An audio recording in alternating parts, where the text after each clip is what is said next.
So hello guys, কি অবস্থা? কেমন আছো সবাই? আশা করি সবাই ভালো আছো। দেখো আমাদের কবুতর সকাল সকাল ছেড়ে দিছি, তারা কি সুন্দর মাটিতে নেমে খাইতেছে।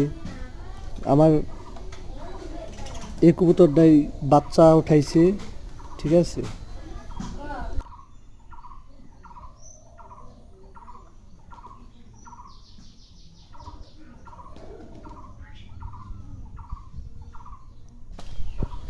আর ওই যে আর একটা ওই যে এই সামনের যে কবুতর মাদিটা দাবড়াইতেছে, সেই কবুতরটাই ডিম দিছে, সেটার মধ্যটা দিতেছে, ঠিক আছে। আর ওই সাদা আর ব্ল্যাক কালার সিট সিট পাশে ওই ওই দুইটা এক জোড়া। সো এখন দেখো আমার ওই মর্দাটা ওই মাদিটাকে অনেক ডিস্টার্ব করতেছে, সে খাইতে নামছে, মর্দাটা ডিস্টার্ব করতেছে আর এখান দিয়ে সবগুলো কবুতর খাইতেছে। সো আজকের মতো এই পর্যন্তই। সবাই ভালো থেকো, সুস্থ থেকো, আল্লাহ হাফেজ।